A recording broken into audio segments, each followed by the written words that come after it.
Hey guys, welcome to the Diamond District. Your self-image is going to determine how far you're going to go. Your self-image is going to determine all of your decision making. And your self-image is going to determine if you'll actually cross the finish line of whatever your journey is heading towards. Now, the reason I bring this specific topic up is it's something that I'm dealing with now, where my momentum has actually carried me to a place I've never actually been before.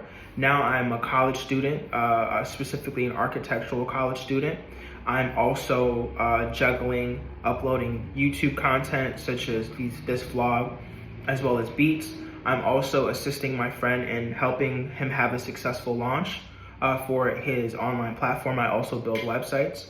And once that is finished, he's eventually going to have an incredible fashion show, possibly in London, TBD.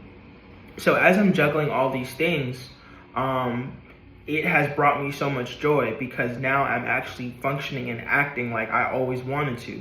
I always saw myself as a polymath, which is someone who excels in different areas of skills and fields. Sort of like Leonardo da Vinci or Virgil. Now that I've essentially literally catapulted myself into this, my actions have now surpassed my self-image. What does that mean? That means that I saw myself one way, and the way that I saw myself is now no longer congruent with all the things that I'm doing. My actions have far surpassed who I thought I was or how I see myself.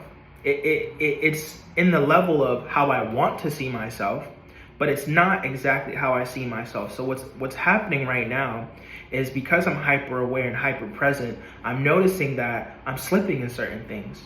When I have an opportunity to be super productive, like I say I have a 2-3 hour window, I'm not taking it the way I would. I wouldn't take complete advantage of that 3-hour window to be productive, to work on a course, to make an extra beat, to, do anything, because now with all these different things on my plate, time is so valuable because every hour, every 30 minutes, every minute is an opportunity to get better at something, which ultimately would further crystallize my dream of making this umbrella company that offers so many different things. And it's important that I have the necessary skill set at this juncture, because just because, I may have just started architecture school, that doesn't mean I can't utilize the skills that I'm getting to go get me some money or to open doors or to open opportunities. Me knowing that, this is one of the reasons why I was so excited to not only go to school, but I became very emotional because I saw the sea of opportunity. I saw nothing but opportunity, and I thrusted myself in this opportunity. I launched myself in this sea of opportunity, just so that way there is nothing but growth and potential in my life, and I'm feeling that now. But I'm also noticing that I'm almost shying away from it, or I'm shrinking from it. And these are self-sabotaging behaviors. And I was trying to figure out what's really causing it. What's the issue? It wasn't until I was watching this gentleman's live. His name is Game God Goldie. I highly recommend watching his content if you're also trying to self-improve, because he's much better at breaking things down than I am at this level. But I do know a little something. So keep staying in tune with me as well. And when I had essentially asked him his question during this live, asking him what's going on with me? Why am I slipping? He recommended this book called Psycho-Cybernetics and kind of broke down what was going on. Was like, I've surpassed my self-image, and because of that, because I see myself as my past self, which was someone who was inconsistent, which is someone who failed, which is someone who is a fuck up, I am going to find a way to fuck up again. I'm going to find a way to fail again. And that's how self-image works. Your self-image is innately tied to your nervous system, which is also innately tied to your decision-making system.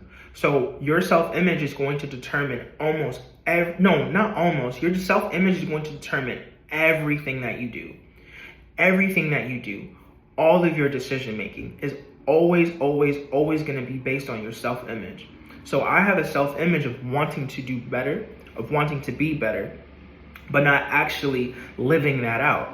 So now that I'm living it out, there are moments in the day or opportunities and situations where I am subconsciously choosing not to take full advantage of the time that I have to do something productive.